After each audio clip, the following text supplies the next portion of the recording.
ప్రభునందు ప్రియ దేవుని బిడ్డలారా, ప్రభు పేరట వందనాలు తెలియజేస్తున్నాను. దేవుడు తన ఉచితమైన కృపను బట్టి మరి ఒకసారి మీ ముందుకు రావడానికి దేవుడిచ్చిన గొప్ప ఆధిక్యత. మీరు సర్వలోకానికి వెళ్ళి సర్వసృష్టికి నా సువార్తను ప్రకటించమని చెప్పావు. నమ్మి బాప్తిస్మం పొందినవాడు రక్షించబడును, నమ్మని వానికి శిక్ష విధించబడును. ఏ ఒక్కరు నశించిపోవడం నీకు ఇష్టం లేదు. అందరూ సువార్త ప్రకటించబడవను, అప్పుడు అందరూ మారు మనసు చెందుతారని అడు తర్వాత అంతము వచ్చిన నీ గ్రంథంలో వ్రాసావు. నాయనా నీకే స్తోత్రాలు చెల్లిస్తున్నాను. షారోను పావుర స్వరం అనే ఈ యొక్క టీవీ పరిచర్య ద్వారా మీ ముందుకు రావడానికి దేవుడిచ్చిన గొప్ప ఆధిక్యత, మరి దేవునికి వందనాలు చెల్లిస్తున్నాను. ఈ కార్యక్రమాన్ని నడిపించడానికి మా వెనక ఒక అపూర్వ సహోదరులు రాజా రమేష్ గారు, సురేష్ గారు, అన్నదమ్ములు, బిడ్డలు ఈ కార్యక్రమాన్ని కూడా నడిపిస్తున్నారు. వారిని వారి కుటుంబాలు దీవించాలని ప్రభువు పేరట మనవి చేస్తూ ఉన్నాను.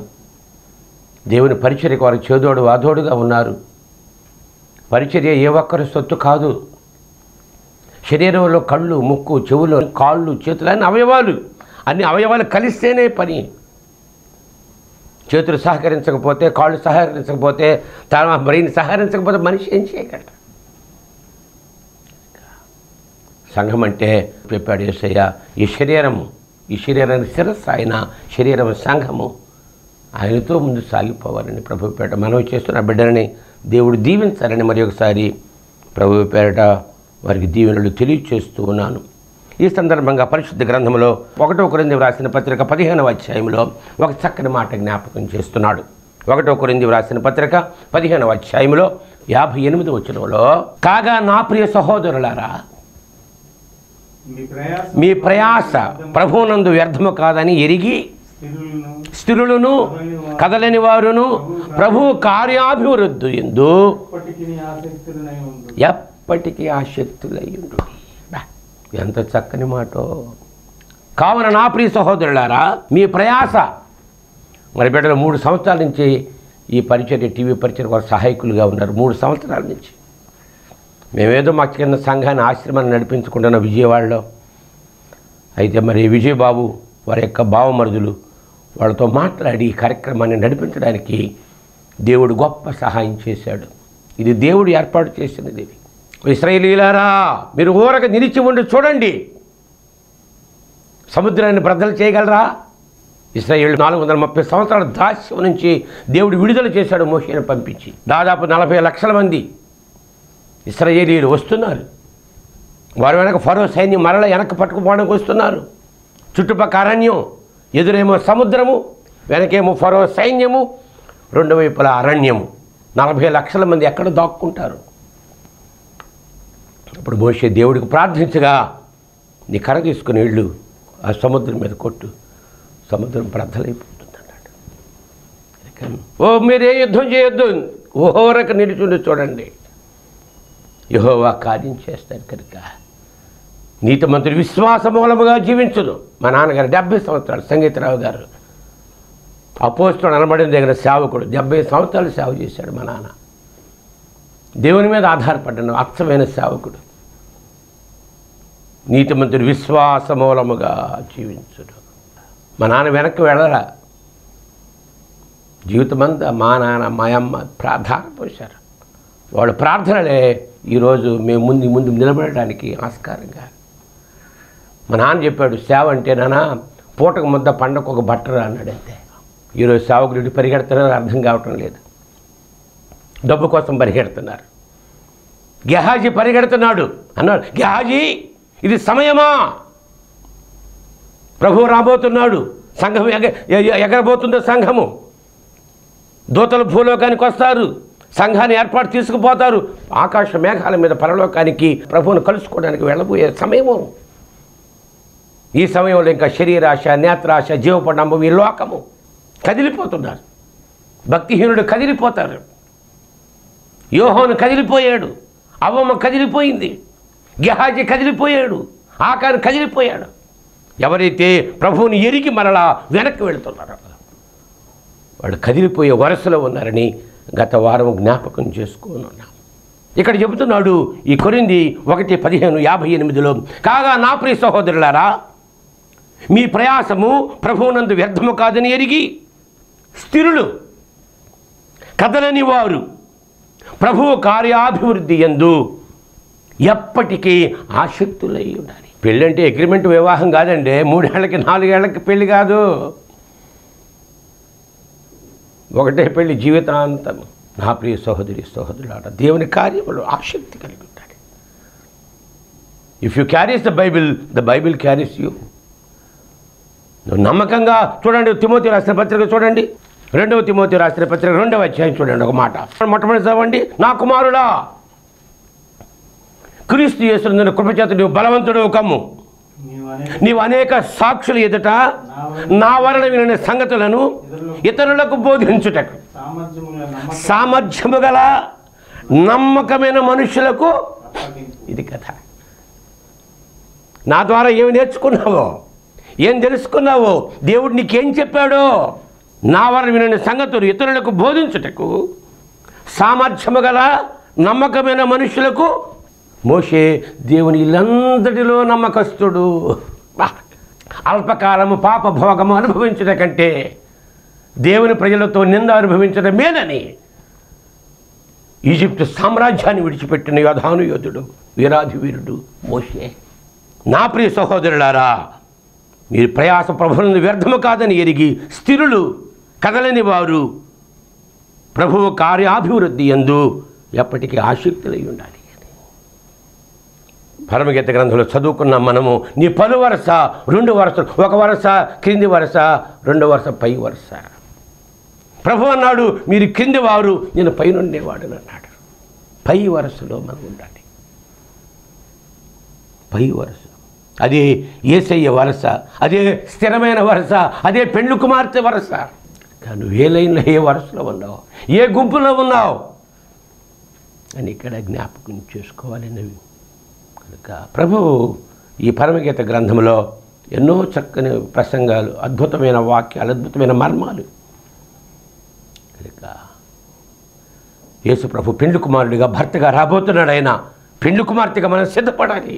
యెషయా గ్రంథంలో ఒక మాట చూడండి. యెషయా గ్రంథంలో 54వ అధ్యాయంలో 5 చదవండి. యేసయ్య పెండ్లి కుమారుడు, సిద్ధపడిన సంఘము, వధువు సంఘము, పెండ్లి కుమార్తె సంఘాన్ని తీసుకుపోవడానికి ఆయన త్వరగా రాబోతున్నాడు. ఎక్కడికి రాబోతున్నాడు? మధ్యాకాశానికి రాబోతున్నాడు. కనుక నువ్వు పై వరుసలో ఉండాలి. నిన్ను సృష్టించిన వాడు నీకు భర్త అయి ఉన్నాడు. నిన్ను సృష్టించిన వాడు నీ సృష్టికర్త, నీ ఆదరణకర్త, నీ విమోచనకర్త, న్యాయకర్త, శాసనకర్త, ఆయన సమాధానకర్త, ఆయన నీ సృష్టికర్త, నీకు భర్త అని ఎక్కడ రాశాడు. దేవుడు నీ భర్త. ఆయన ప్రేమగా పిలుచుకుంటున్నాడు మనల్ని. ఒక భర్త తన భార్యను ఏ విధముగా ప్రేమిస్తాడో, ఒక భార్య తన భర్తను ఏ విధముగా ప్రేమిస్తాడో, అలాగా దేవుడు మనల్ని ప్రేమించి మన కోసం ప్రాణం పెట్టినాడు. ఆ ప్రభువు రాబోతున్నాడు. కనుక ఈ సమరయ స్త్రీ దగ్గర చరిత్ర చూస్తే యోహాను సువార్త 4వ అధ్యాయంలో చాలామంది రకరకాలుగా చెప్తుంటారు, మరి ఎందుకో తెలియదు. ఇది యోహాను సువార్త 4వ అధ్యాయంలో 15 చదవండి.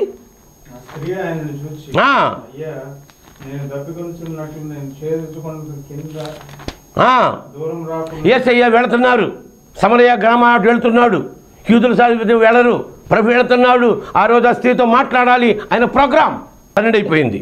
శిష్యులు ఎవరు చల్లగా జారుకున్నారు. ఆయన కూడా భోజనం చేయాలి కదా. ఆయనకి చెప్పాలి, అయ్యా ఈయన చెప్పామంటే మనతో తలకాయ నొప్పి వచ్చేస్తుందిరా బాబు, ఆయన తినడం మనం తిన్నవాడని చల్లగా జారుకున్నారు. 12 గంటలప్పుడు యేసు ఎదురు చూస్తున్నాడు. ఈ లోపల సమరయ స్త్రీ వచ్చింది, బావి దగ్గర నీళ్ల కోసం వచ్చింది. ఆవిడతో సంభాషించాడు. ఈ సంభాషణలో ఒక మాట 15 ఏముంది? ఆయనను చూచి, అయ్యా నేను దప్పికొనకుండానట్లు, చేదుకొనటకు ఇంత దూరం రాకుండానట్లు ఆ నీళ్లు నాకు దయచేయము, నేను జీవజలాన్ని ఇస్తానన్నాడు. ఈ నీళ్ళు అయితే ఎప్పుడు నేను తాగుతూ ఉండాలి, నేనిచ్చే నీరు జీవజలము, నీకు దప్పిక కాదన్నప్పుడు, అయ్యా ఆ నీళ్ళు నాకు రావాలి, ఇంత దూరం రాలేకపోతున్నానని అని చెప్పింది, అడిగింది. అప్పుడు అన్నాడు యేసు, నీవు వెళ్ళి నీ పెనిమిటిని పిలుచుకురమ్మని ఇక్కడ ఆమెతో చెప్పాడు. నీ భర్త, పెనిమిటి అంటే భర్తను తీసుకురమ్మన్నాడా. ఆ స్త్రీ, అయ్యా నాకు పెనిమిటి లేడనగా యేసు ఆమెతో, నీవు చెప్పిన మాట నీ పెనిమిటి లేడు, భర్త లేడు, సరియే, నీకు 5 పెనిమిట్లు ఉండేది, ఇప్పుడున్నవాడు నీ పెనిమిటి కాడు. ఆ అమ్మాయి మంచిది కాదు, చెడ్డది, 5 ఉందా అని అంటారు. ఆవిడ పెళ్ళే కాలేదు, 5 ఎలాగుంటుంది అంటే ఆవిడ 5 దేవతలను పూజిస్తుంది. నిన్ను సృష్టించేవాడు నీకు భర్త. ఇంకా విగ్రహారాధికురాలు ఆవిడకి లేకపోతే ఆవిడ ఆ స్త్రీ ఊరికి వెళ్ళి ఇలాగ ప్రభు మెసేజ్ వచ్చి కనుక్కున్నాను నేను, ఆయనే మన రక్షకుడు అని మీరు రండి అంటే వస్తారా? ఆవిడ మంచి చెడ్డదైతే, ఆవిడే కానీ చెడ్డదైతే ఆవిడ మాట ఉంటుందా గ్రామం? ఎలవా, మాకు చెప్పేది ఏంది, నువ్వు మాకే చెప్పేదానివా? ఆవిడ 5 విగ్రహాలు పూజిస్తుంది, 5 దేవతలు పూజిస్తుంది కనుక ఇక్కడ ఉన్నవాడు నీ వాడు కాడు అని ప్రభు చెప్పాడు. కనుక ఆవిడ ఆ భక్తురాలు కనుక ఆవిడ కోసం ప్రభు వచ్చాడు అక్కడ. నా ప్రియ సహోదరులారా, ఈ పరమగీత గ్రంథంలో చెబుతున్నాడు ఆ యొక్క పెళ్లి కుమార్తె పలువరస గురించి. నీ పలువరస కత్తిరి వేసుకోవాలా, కత్తిరి వేసినట్లుగా ఉందని ఇక్కడ జ్ఞాపకం. కనుక మరి కింద వరుస గురించి చెప్పుకున్న కదిలిపోతున్నారు, అందరు కదిలిపోతున్నారు, పెద్దలు కదిలిపోతున్నారు, సేవకులు కదిలిపోతున్నారు, గెహాజీ కదిలిపోతున్నాడు, బంగారం చూశాడు, వెండి చూసి కదిలిపోతున్నాడు. ఇక లోకం కోసం దేవుని విడిచిపెట్టకూడదు, లోకాన్ని విడిచిపెట్టు. ఆ స్త్రీ కొండ విడిచిపెట్టేసిందట. ఈ కొండంటే శరీరము, కొండంటే లోకము. శ్రమలు రాగానే, కష్టాలు రాగానే, ఇబ్బందులు రాగానే వదిలేస్తారు దేవుణ్ణి అంతే. ఇక నా ప్రియ సహోదరులారా, మీరు స్థిరముగా ఉండాలని ఇక్కడ కొలస్సీయులకు రాసిన పత్రిక 3వ అధ్యాయంలో 1 చదవండి. కొలస్సీయులకు రాసిన పత్రిక 3వ అధ్యాయంలో, మీరు క్రీస్తుతో కూడా లేపబడిన వారైతే నువ్వు క్రీస్తు కోసం పై వరుసలో ఉండాలి. నువ్వు రేపు ప్రభు వస్తున్నాడు, మధ్యాకాశానికి దూతలను పంపిస్తాడు. గొర్రెలను మేకలు వేరు చేసినట్లుగా దేవుని దూతలు వచ్చి మనల్ని వేరు చేసి ఎవరైతే సిద్ధపడ్డారో, ఎవరైతే స్థిరంగా ఉన్నారో, కదలకుండా ఉన్నారో, లోకంలో కలిసిపోకుండా ఉన్నారో వారిని తీసుకుపోతాడు ఆకాశ మేఘాల మీద. మధ్యాకాశంలో యేసయ్య ముందు నిలబడాలా, యేసయ్య ముందు నిలబడాలి. ఆయన తీసుకుపోతాడు పరలోకానికి. ఈ పెండ్లి కుమార్తెనే ఈ యొక్క వధువు సంఘాన్ని తీసుకుని అక్కడికి నువ్వు వెళ్ళాలంటే ఏమన్నా, మీరు క్రీస్తుతో కూడా లేపబడిన వారైతే పైనున్న వాటినే. అక్కడ ఎవరున్నారు? అక్కడ యేసయ్య ఉన్నాడు. ఆయన చనిపోయి తిరిగి లేచి పరలోకానికి వెళ్ళిపోయి అక్కడ తండ్రి కుడిపార్శ్వంలో కూర్చుని మన కొరకు విజ్ఞాపన చేస్తున్నాడు. యేసయ్య దగ్గరికి వెళ్ళాలి నువ్వు. మీరు క్రీస్తుతో కూడా లేపబడిన వారైతే పైనున్న వాటినే వెదుకుడి. అక్కడ క్రీస్తు దేవుని కుడిపార్శ్వమున ఉన్నాడు. తర్వాత పైనున్న వాటినే కానీ భూ సంబంధమైన వాటి మీద మనసు పెట్టుకొనకొడి. ఎలాగనగా చచ్చిపోయారు. బాప్తిస్మం అంటే ఏంటి? బాప్తిస్మం అంటే నీళ్ళ స్నానమా? బాప్తిస్మం అంటే చనిపోవడం అంతే. బాప్తిస్మం అంటే జల సమాధి అంతే. నీ పాత జీవితము, రోత జీవితము నువ్వు సమాధి చేసి క్రీస్తు కొరకు కొత్తగా జీవితాన్ని ప్రారంభించడం బాప్తిస్మం అంటే. మనకు తెలియదు, ఏదో ఆ రోజులు తీసుకున్నామో ఎలా ఉన్నామో లేదో. నా ప్రియ సహోదరి సహోదరులారా, మీరు క్రీస్తుతో కూడా లేపబడిన వారైతే పైన వాటిని వెతకండి అని ఇక్కడ జ్ఞాపకం చేస్తున్నట్లుగా చూస్తున్నాం. కనుక ఇక్కడ చూడండి, ఫిలిప్పీయులకు రాసిన పత్రిక 4వ అధ్యాయం చూడండి. 1 ఫిలిప్పీయులకు రాసిన పత్రిక 4:1 కావున నేను అపేక్షించు నా ప్రియ సహోదరులారా, నా ఆనందమును, నా కిరీటం, నా ప్రజలారా, ప్రభువునందు స్థిరులుగా ఉండాలట. ఎలా ఉండాలి ప్రభువునందు? 8వ వచనం, బిట్టుకు సహోదరులారా, ఏ యోగ్యత అయినను మిప్పైనను ఉండిన ఎడల ఏవి సత్యమైనవో, ఏవి మాన్యమైనవో, ఏవి న్యాయమైనవో, ఏవి పవిత్రమైనవో, ఏవి రమ్యమైనవో, ఏవి ఖ్యాతి గలవో వాటి మీదే. నువ్వు పైన ఉన్నవాడు, పై స్టెప్లో ఉండేవాడు. మిద్ది మీద ఉన్నవాడు కిందకి దిగకూడదు. ఒక యాత్రికుడు యెరూషలేము నుంచి యెరికోకు దిగిపోతున్నాడట. దొంగల చేతుల్లో పడతావు, జాగ్రత్త. ఏ భక్తి జీవితంలో ఉన్నావో, ఏ ప్రార్థనా జీవితంలో ఉన్నావో, దేవునితో ఏ మంచి సంబంధం కలిగి ఉన్నావో, ఆ యెరూషలేము అనే ఆ మహారాజు పట్టణం నుంచి యెరికో అనే ఈ లోకానికి దిగిపోతే నువ్వు దొంగల చేతుల్లో పడతావు. నీ వస్త్రాలు దోచుకుంటారు, నిన్ను కొడతారు, నిన్ను కొరపలు విడిచిపెడతారు. జాగ్రత్త. దేవుని బిడ్డగా, వధువు సంఘముగా నువ్వు పరలోకానికి వెళ్ళాలి, కానీ నరకానికి వెళ్ళకూడదు. ఊర్ధ్వలోకానికి వెళ్ళాలి, అధోలోకానికి వెళ్ళకూడదు. నువ్వు పై వరుసలో ఉండాలి. యేసయ్య వరుసలో ఉండాలి అని ఇక్కడ జ్ఞాపకం. ఏవి యోగ్యమైనవో, ఏవి మాన్యమైనవో, ఏవి ఖ్యాతి కలిగినవో వాటి మీద ద్రవత. మరియు 9వ వచనం, నా వలన ఏమి నేర్చుకుని అంగీకరించుతురో, ఏవి వింటిరో, ఏవి చూచితురో అట్టివాయిని చేయుడి, అప్పుడు సమాధానకర్త యొక్క దేవుడు మీకు తోడుగా. అంతేగాని ఏదో ఒకటి చేసేసి దేవుడు మా దేవుడు అంటే మా యజమాని మేమే పరలోకి వెళ్ళిపోతాం, అక్కడ గేట్లు తీసేది మేమే. కింద స్థాయిలో ఉన్న నిన్ను పై స్థాయికి తీసుకొచ్చాడు. బురదలో నుంచి తామర పువ్వు పైకి ఎలాగొస్తుందో బురదలో ఉన్న నిన్ను నన్ను ఆయన పైకి. చూడండి తీతు రాసిన పత్రిక, చూడండి తీతు రాసిన పత్రిక 3వ అధ్యాయంలో మొట్టమొదటి చదవండి. అధిపతులకు అధికారులకు లోబడి ఉండవలననియు, విధేయులుగా ఉండవలననియు, ప్రతి సత్కార్యము చేయుటకు సిద్ధపడి ఉండవలననియు, మనుషులందరి ఎడల సంపూర్ణమైన సాత్వికము కనపరుచుతూ ఎవరిని దూషింపక జగడమాడిన వారును శాంతులనై ఉండవరని చెప్పండి పైనున్న వాడికి. ఎందుకనగా మనము కూడా మునుపు అవివేకులము, అవిధేయులము, మోసపోయిన వారము, నానా విధములైన దురాశలకును భోగములకును దాసులమై దుస్తత్వమునందు అసూయయందు కాలము గడుపుతూ అసహ్యులమై ఒకరినొకడు ద్వేషించి. ఇది మన చరిత్ర, మన ఫ్లాష్ బ్యాక్. ఇలా ఉండేవాళ్ళం మనం, ఇలా ఉన్నాం మనం. ఇంకా మారలా. ప్రభువు నీలోనికి రాలా. నీలో కరెంటు లేదు, నీలో వెలుగు లేదు, ఇది ఇంకా చీకటి ఉంది. జాగ్రత్త. నువ్వు పైవాడుగా ఉండాలంటే చీకటి ఉండకూడదు. పై వరుసలో ఉండాలంటే వెలుగుతో నింపబడి ఉండాలి. పై వరుసలో ఉండాలంటే దేవుని ఆత్మతో నింపబడాలి. ఇలాగ ద్వేషించుతూ ఉంటే కానీ మన రక్షకుడైన దేవుని యొక్క దయయు మానవుల ఎడల ఆయనకున్న ప్రేమయు ప్రత్యక్షమైనప్పుడు మనము నీతిని అనుసరించి చేసిన క్రియల మూలముగా కాక తన కనికరము చొప్పుననే పునర్జన్మ సంబంధమైన స్నానము ద్వారా పరిశుద్ధాత్మ నూతన స్వభావము కలుగు చేయటం ద్వారా ఇది పై వరుసలో ఉండేవాడి యొక్క స్థితి. మనము నీతిని అనుసరించి చేసిన క్రియల మూలముగా కాక తన కనికరము చొప్పుననే పునర్జన్మ సంబంధమైన స్నానము ద్వారా పరిశుద్ధాత్మ మనకు నూతన స్వభావమును కలుగు చేయటం ద్వారా మనల్ని రక్షించాడు. తర్వాత మనం ఆయన కృప వలన నీతిమంతులుగా తీర్చబడి నిత్య జీవానికి దానికి వారసులమగుటకై పరిశుద్ధాత్మ మన రక్షకుడు యేసుక్రీస్తు ద్వారా ఆయన మన మీద సమృద్ధిగా కృపరించాడు. యోబు మీదకి ఎన్నో కష్టాలు వచ్చాయి. యోబుకు కష్టాలు వచ్చాయండి. సేవ అంటే కష్టాలే. సేవ అంటే సిలువ. సేవ అంటే సరదాలు కాదు. సేవ అంటే షికారులు కాదు. సేవ అంటే డబ్బు కాదు. సేవ అంటే వ్యాపారం కాదు.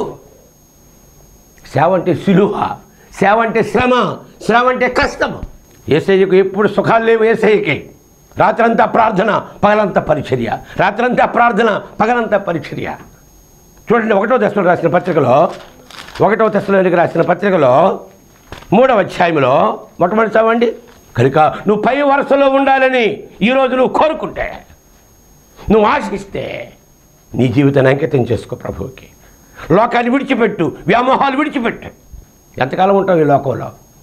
ఎప్పుడో రోజు చచ్చిపోతావు. అస్థిరం లోకే జీవనం ధనం ధార అస్థిరం. 1వ తెస్సలోనికీయులకు రాసిన పత్రిక 3:1. కాబట్టి ఇక సహింపజాలక తెన్సులో మీ మొదటిగా నుండి మంచిది ఎంచి ఈ శ్రమల వలన ఈ శ్రమలో ఎవడు కదిలింపబడకుండానట్లు మిమ్మల్ని స్థిరపరచుటకును మీ విశ్వాస విషయమై మిమ్మల్ని హెచ్చరించుటకును మన సహోదరుడును క్రీస్తు సువార్త విషయములో దేవుని పరిచారకుడైన తిమోతిని పంపితిమి. ఏమిటాడు? శ్రమల వలన ఎవడును కదిలించబడకూడదు. యేసు ప్రభువుని నమ్ముకున్నామండి, శ్రమలు పోతాయని ఎక్కువైపోయండి, వెనక్కి వెళ్ళిపోతున్నామండి. ఇది కింద వరుస, కదిలే వరుస. కదలని వరుస అంటే శ్రమల వల్ల కదలకూడదు. శ్రమలే సుమహారాలు. పరీక్ష ఉంటేనే ప్రమోషన్, పరీక్ష లేకపోతే ప్రమోషన్ ఉండదండి. సేవ అంటే శ్రమ కోసం వచ్చావంతే, కష్టం కోసం వచ్చావు, చావడానికి వచ్చావంతే. ప్రవీణ్ పగడాల పనిచేసాడు, వెళ్ళిపోయాడంతే.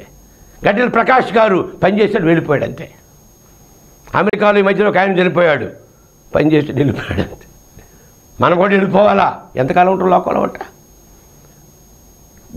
భూమికి భారం, ట్రాఫిక్ అడ్డం అన్నాడు. ఒక వయసు వచ్చిన వెళ్ళిపోవాలంతే.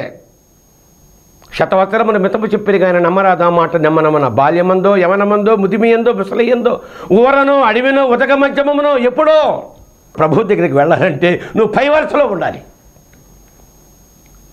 ఆ పలు వరుసలలో పై వరుస కదలకూడదు. యోబుకి శ్రమలు వచ్చాయి, కదలలేదు. దేవుడిచ్చాడు, దేవుడు తీసుకున్నామన్నాడు. చుట్టూ శవాలే. 10 మంది బిడ్డలు, 7,000 గొర్రెలు, 3,000 ఒంటెలు, 500 జతల ఎడ్లు, 500 ఆడగాడిదలు, మొత్తం చచ్చారు అంతే. 10 మంది పిల్లలు దేవుడిచ్చాడు, దేవుడు తీసుకున్నాడు. సింపుల్. దానియేలు సింహాల బోనులు వేయడానికి సిద్ధంగా ఉన్నారు. చూడండి 6వ అధ్యాయంలో 10 చదవండి. ఎవరైతే రాజుగారి విగ్రహానికి పూజించారో సింహాల బోనులో పడేస్తారంతే. ఇటు శాసనం సంతకము చేయబడిన దావీదు తెలుసుకొని 6:10 దానియేలు గ్రంథం 6:10లో ఇటు శాసనము సంతకము చేయబడినని వెళ్ళి తన ఇంటి పైగది కిటికీలు యెరూషలేము తట్టుకు తెరవబడి ఉండగా తన దేవునికి ప్రార్థన చేయొచ్చు ఆయనను స్తుతించుచు వచ్చాడు. ఆ మనుషుల గుంపులో నుండి తీసుకొచ్చారు దానియేలుని. అయ్యా దానియేలు మీ ఆజ్ఞ వినలేదు, రాజు ఆజ్ఞ వినలేదు, పడై సింహాల బోన్లు అన్నాడు. రాజుకు భయం వేసిపోయింది. రాజు దానియేలు స్నేహితుడు. అరే రే రే రే రే రే రే రే అనుకున్నాడు. ఆ రాత్రి అంతా నిద్ర పట్టలేదు రాజుగారికి. దానియేలుని సింహాల బోనులో వేసేశారు. ప్రొద్దున లేచాడు రాజుగారు, బోను దగ్గరికి వెళ్ళాడు. తెల్లవారుజామున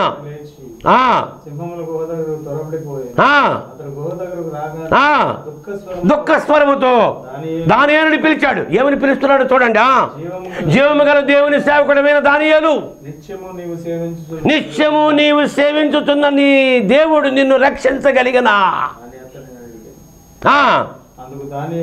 దానియేలు రాజు చిరకాలము జీవించునుగాక. నేను నా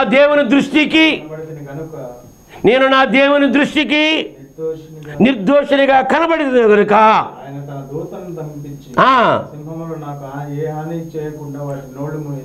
అందులో 23 చదవండి. రాజు ఇందును గూర్చి అతి సంతోషపరిచిరై దానియేలును గుహలో నుండి పైకి తీయడని ఆజ్ఞ ఇయ్యగా వంటోతులు దానియేలును బయటికి తీసి అతడు తన దేవుని యందు భయభక్తులు కలిగిన వాడయ్యుందునా. ఏ హాని కలగలేదు. ఇది కదలేని వాడంటే.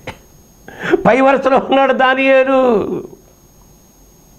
యోబు పై వరుసలో ఉన్నాడు. షడ్రక మిషక్ అబేద్నెగో అగ్నిగుండాలో పడేశారు. చూడండి ఏమన్నారు 3వ అధ్యాయం చూడండి. దానియేలు 3వ అధ్యాయంలో వాళ్ళు ఏమన్నారు? 17వ వచనం 3. మేము సేవించుతున్న దేవుడు ఈ మండుతున్న వేడిమి గల అగ్నిగుండము నుండి మమ్మల్ని తప్పించి రక్షించేందుకు సమర్థుడు. మరియు నీ వశమున ఉండకుండా ఆయన మమ్మల్ని రక్షించును. ఒకవేళ ఆయన రక్షించకపోయినను రాజా నీ దేవతలను మేము పూజింపము. ఇప్పుడు వెంటనే అన్నాడు దేవుడు దిగొచ్చాడు అగ్నిగుండంలోకి 4వ నరుడిగా. కనుక నా ప్రియ సహోదరి సహోదరులారా, ఈ జీవిత కాలంలో నీకు ఒకటే జీవితం, ఇంకొకటి లేదు. ఏ ప్రభువుని సేవిస్తున్నావో, ఏ ప్రభువుని నమ్ముకున్నావో నువ్వు కదలకుండా స్థిరముగా ఉండాలని, నువ్వు పై వరుసలో ఉండాలని ప్రభువు జ్ఞాపకం చేస్తున్నాడు. కనుక ఈ యొక్క సమయంలో నా ప్రియ సహోదరి సహోదరులారా, అక్కడ చెప్తుంది నా ప్రియురాలా నీ పలు వరస కత్తెర అంటే క్రమశిక్షణ. కత్తిరేసుకోవాలి. పలు వరుస కత్తెర. నీ మాటలు కత్తిరి వేసుకోవాలి. ఏది పడితే అది మాట్లాడకూడదు. ఎలా పడితే అలా మాట్లాడకూడదు. నీ మాటను బట్టి చూడండి మత్తయి సువార్తలో ఏమంటాడు? నీ మాటను బట్టినా ఏమన్నాడు అక్కడ? ఇంకా నీ మాటలు ఎలా ఉన్నాయో ఎప్పుడు జ్ఞాపకం చేసుకోవాలని ప్రభు త్వరగా రాబోతున్నాడు. నువ్వు కథల వరుసలో ఉండాలి. అక్కడ చెబుతాడు వారి వరుసల్లో ముందు పైకి ప్రభు దగ్గరికి వస్తారట. 37 చదవండి. మత్తయి సువార్త 12:37. నీ మాటలను బట్టి నీతిమంతుడవని తీర్పు నందుదు, నీ మాటలను బట్టియే అపరాధం అని ఉంది. కనుక నా ప్రియ సహోదరులారా, శ్రమలు వచ్చిన, ఇరుకు వచ్చిన, ఇబ్బంది వచ్చిన, వ్యాధి వచ్చినా నువ్వు కదలకుండా స్థిరముగా పై వరుసలో ఉన్నప్పుడు పరలోకానికి దేవుడు తీసుకుపోతాడు. అటువంటి భాగ్యము ఆ ప్రభు మనకు అనుగ్రహించునుగాక. మమ్మల్ని మిక్కిలిగా ప్రేమించిన మా పరలోకపు తండ్రి, నీ పలు వరుస అంటే పై వరుసలో మేము ఉండాలని ఆశిస్తున్నావు. అటువంటి వరుస మాకు దయచేసి నీ రాజ్యంలో ప్రవేశం అనుగ్రహించమని యేసయ్య శక్తి కలిగిన నామాన్ని వేడుకొనుచున్నాను తండ్రి. ఆమేన్. మన ప్రభువు రక్షణ యేసుక్రీస్తు కృపయు తండ్రి అయిన దేవుని ప్రేమ పరిశుద్ధాత్మ సహవాసం నిరంతరం మీకు కుటుంబాలకు తోడుగా ఉండి అధికముగా వర్ధిల్ల చేయనుగాక. ఆమేన్.